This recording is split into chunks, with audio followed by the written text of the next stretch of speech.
नमस्कार। उत्तर प्रदेश के देवरिया नरसंहार मामले का आए दिन नया नया खुलासा हो रहा है, लेकिन अभी भी एक कयास लगाया जा रहा है कि ऐसा न हो कि प्रेमचंद यादव के घर पर बुलडोजर चल जाए। बहुत बार लोग सवाल उठा रहे हैं, लेकिन क्या अभी तक पता चल पाया है कि प्रेमचंद यादव की हत्या किसने की थी?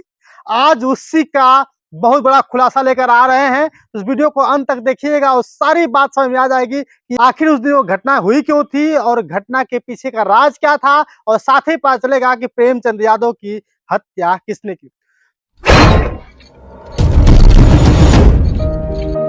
दोस्तों, उत्तर प्रदेश के देवरिया नरसंहार मामले का जब हम बारीकी से जानने का प्रयास किए तो पता चला कि जिस दिन प्रेमचंद यादव अपने घर से निकल करके सत्यप्रकाश दुबे के घर जाते हैं तो मामला बहुत पेचीदा होता है। जिस दिन महात्मा गांधी और लाल बहादुर शास्त्री का जन्म दिवस मनाया जा रहा था, सुबह सुबह जब प्रेमचंद यादव अपने घर से बाइक पर सवार होकर के सत्यप्रकाश दुबे के घर की तरफ निकलते हैं तो सत्यप्रकाश दुबे से बातचीत करते हैं कि कम से कम जो बगल में लगा हुआ जो सागौन का पेड़ है और बगल में जो खेत है वहीं पे हमको जमीन दे दो, मुझे घर बनाना है। इस तरह का मुझे बातचीत पता चली। दैनिक जागरण मीडिया की रिपोर्ट के अनुसार मैंने पता किया कि वहां पे एक बगल में एक बूढ़ी दादी है। बूढ़ी दादी बताती हैं कि जब प्रेमचंद यादव घर जाते हैं और घर जाने के बाद ही वहीं से गाली गलौज शुरू हो जाते हैं, झगड़े शुरू हो जाते हैं झगड़े के बीच में प्रेमचंद यादव एक थप्पड़ सत्यप्रकाश दुबे को मार देते हैं।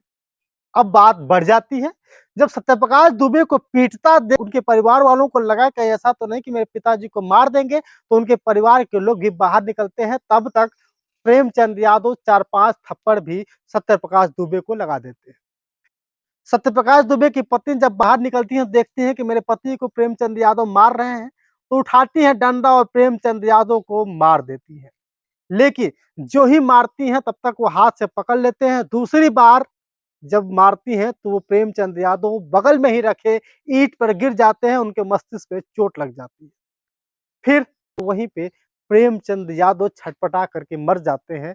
फिर होता है कि नवनाथ मिश्रा आते हैं, उसके साथ कुछ गाँव के लोग आते हैं और गाँव के लोग जब आते हैं तो धुआंधार ना आओ देखे ना ताव देखे और सिर्फ शुरू कर देते हैं लाठियाँ भाजना। इतना ही नहीं, गर्दन तक काटी और गर्दन काटने के बाद नवनाथ मिश्रा के एक बातचीत के अनुसार नवनाथ मिश्रा ने जो बताया है कि हमने भी 3 गोलियां मारी। इसी तरह देखते ही देखिए आधे घंटे के अंदर 5 हत्या हो जाती है। तो साफ यहाँ पे जाहिर होता है कि प्रेमचंद यादव की जो हत्या हुई थी किरण दुबे की वजह से हुई थी, यानी सत्यप्रकाश दुबे की पत्नी की वजह से हुई थी। अगर वो नहीं हाथ उठाई होती, अगर अपने पति को बचाने की कोशिश नहीं की होती, तो शायद प्रेमचंद यादव भी जिंदा होते, उनका परिवार भी जिंदा होता।